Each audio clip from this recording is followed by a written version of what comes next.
इस खबर के प्रायोजक हैं श्रीमती नीतू उपाध्याय, ग्राम सभा बद्दोपुर से प्रधान चुने। नमस्कार, मैं हूं ज्ञानेंद्र मिश्रा और आप देख रहे हैं शेरे आजमी न्यूज। सबसे तेज और सबसे सटीक खबर देखने के लिए बने रहिए शेरे आजमी न्यूज के साथ। अब खबर विस्तार से। आजमगढ़ मदरसा mini ITI staff welfare association Uttar Pradesh मदरसा कुरैश जालंधरी आजमगढ़ में कार्यरत मुख्य निदेशिका सूफिया बानो द्वारा यह सूचना जनपदीय जिलाधिकारी को ज्ञात हो कि होली शब बारात के पावन त्यौहार को देखते हुए तत्कालीन 25 मार्च को धरना प्रदर्शन तयशुदा को स्थगित किया जा रहा है। त्यौहार सकुशल संपन्न होने के विपरीत प्रभाव परिस्थितियां जन के कारणवश पुनः धरना प्रदर्शन किया जाएगा। यह अधिकार न दिए जाने जैसे बोनस, वेतन, मानदेय वित्तीय वर्ष समाप्त होने से पहले नहीं भुगतान किया गया तो हम कर्मचारी अड़ियल अधिकारी महोदय धरना प्रदर्शन करने के लिए बाध्य रहेंगे। और कुछ क्या आरोप लगाते हुए उन्होंने सूफिया बानो ने कहा, आइए दिखाते हैं संवाददाता उबैद खान की यह रिपोर्ट। अपने अधिकारी से एकदम क्षुब्ध हो गए। हमारा अधिकारी अब कार्मिकों को प्रेरित कर रहा आत्महत्या के लिए, क्योंकि जब हमने श्रम किया है तो श्रम का दान हमको वेतन रूपी मिलता है। आज 12 महीने से मदरसा मिफ्ताहुल उलूम महाराजगंज के 5 कार्मिकों का अनरगल वेतन रोक दिया, जबकि मिनी ITI से और मदरसे से कोई मतलब नहीं है।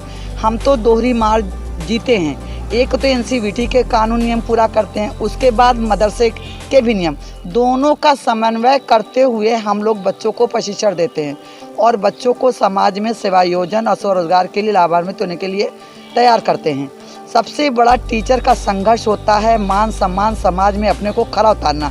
बखूबी मुख्य निदेशक सब चीज़ों को झेलता हुआ जब आगे बढ़ता है तो वहाँ पे आकर के जैसे मोर नाचता है और पैर देख के मुरझा जाता है, वैसे ही मुख्य निदेशक और कार्मिकों लोग को वहाँ पे मुरझाना पड़ता है जब अधिकारी द्वारा अभद्र भाषा का प्रयोग करना, वेतन रोक देना, उसको धमकियाँ देना और उसको तरह तरह से प्रताड़ित करना और स्वयं कार्यालय में बैठ करके ड्रिंक करना और महिलाओं के साथ अभद्र भाषा का प्रयोग करना, महिलाओं को भगा देना, उनके हक से वंचित रखना। जैसे कि मदरसा इस्लामिया जामतुल कुरैश जालंधरी में आधुनिकीकरण टीचर का 15-16 वर्ष का केंद्रांश आया हुआ है, जिसको कि माननीय उच्च न्यायालय ने भी माना है और प्रबंधक द्वारा भी माना गया, सत्यापित करके दे दिया है कि हाँ ये कार्यरत है। और आया हुआ बजट को अब वित्तीय वर्ष समाप्त होने जा रहा है, कर्मचारी को अधिकारी द्वारा और बाबू द्वारा डांट कर भगा दिया, कहा तुम यहाँ नज़र मत आना। क्या कर्मचारी का एक दोष यही है कि वो बच्चों को प्रशिक्षण देता है?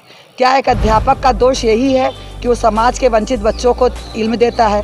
क्या एक अध्यापक का दोष यही है कि हमारे ऊपर एक कर्मचारी बैठा हुआ है, वो कर्मचारी हिटलर शाही कर रहा है? आज तक मैंने जनपद से लेकर निदेशालय और अभी CDO ऑफिस क्या परियोजना अधिकारी क्या मेरी जांच चल रही है, लेकिन अधिकारी सब एक ही जट्टे बट्टे को होते हैं, किसी न किसी अधिकारी बताते हैं और कर्मचारियों के गर्दन पे चाकू रख के उनका बड़ी बारीक सुई से खून चूसते हैं। अध्यापक वो चीज़ है जो कि चौराहे की चीज़ होती है। ये अधिकारी नहीं समझते कि आप भी एक अध्यापक से पढ़कर ही ऊँची कुर्सी पाएँ।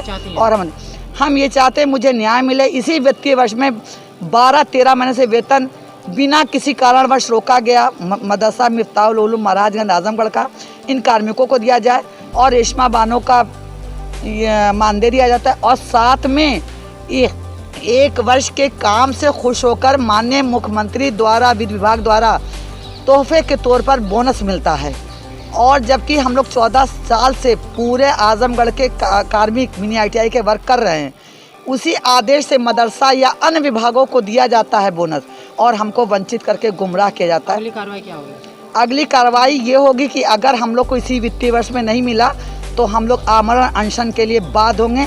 अल्पसंख्यक कार्यालय पे हम लोग बैठ जाएंगे और जब तक नहीं उठेंगे जब तक हमारी मांग पूरी नहीं होगी।